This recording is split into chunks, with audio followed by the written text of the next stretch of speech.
There's a chart I saw recently that I can't get out of my head. A Harvard business professor and economist asked more than 5,000 Americans how they thought wealth was distributed in the United States. This is what they said they thought it was. Dividing the country into 5 rough groups of the top, bottom, and middle 3 20% groups, they asked people how they thought the wealth in this country was divided. Then he asked them what they thought was the ideal distribution. And 92%, that's at least 9 out of 10 of them, said it should be more like this.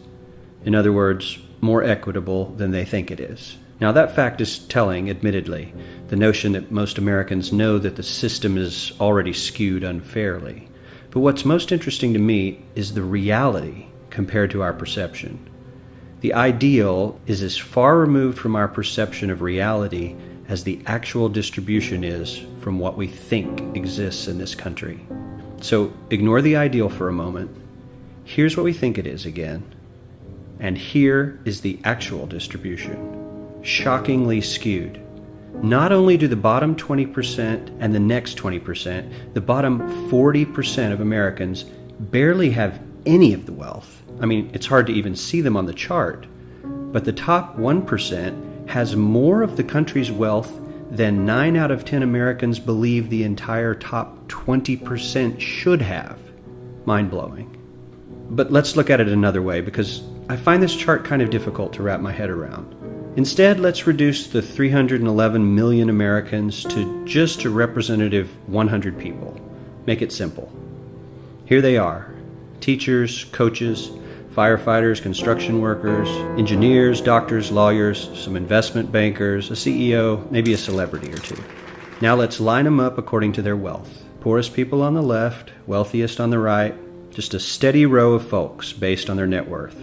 We'll color code them like we did before based on which 20% quintile they fall into.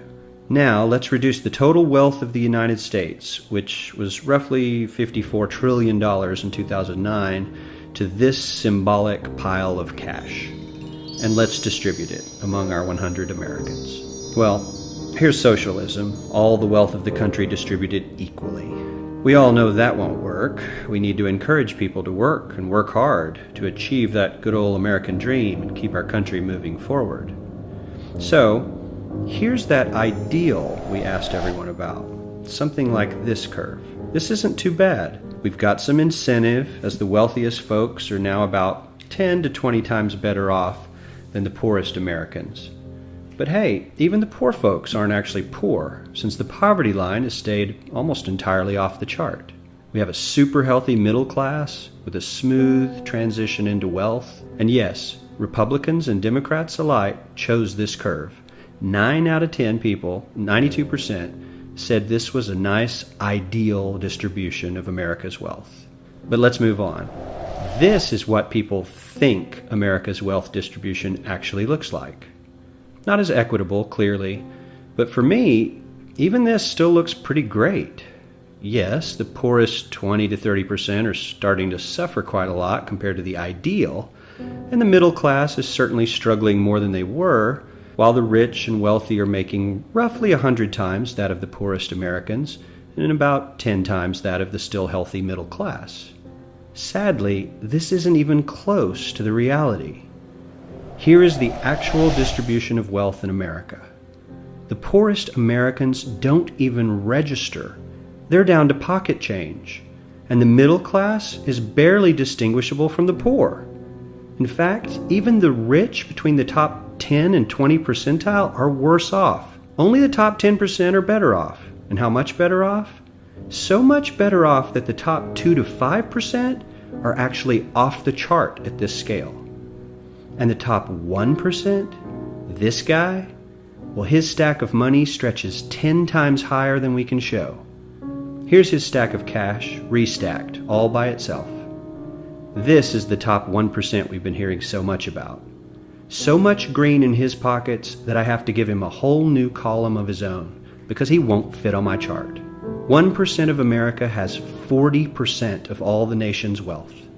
The bottom 80%, 8 out of every 10 people, or 80 out of these 100, only has 7% between them. And this has only gotten worse in the last 20 to 30 years. While the richest 1% take home almost a quarter of the national income today, in 1976 they took home only 9%, meaning their share of income has nearly tripled in the last 30 years. The top 1% own half the country's stocks, bonds, and mutual funds. The bottom 50% of Americans own only 0.5% of these investments, which means they aren't investing. They're just scraping by. I'm sure many of these wealthy people have worked very hard for their money, but do you really believe that the CEO is working 380 times harder than his average employee? Not his lowest paid employee, not the janitor, but the average earner in his company. The average worker needs to work more than a month to earn what the CEO makes in 1 hour. We certainly don't have to go all the way to socialism to find something that is fair for hardworking Americans. We don't even have to achieve what most of us consider might be ideal. All we need to do is wake up and realize that the reality in this country is not at all what we think it is.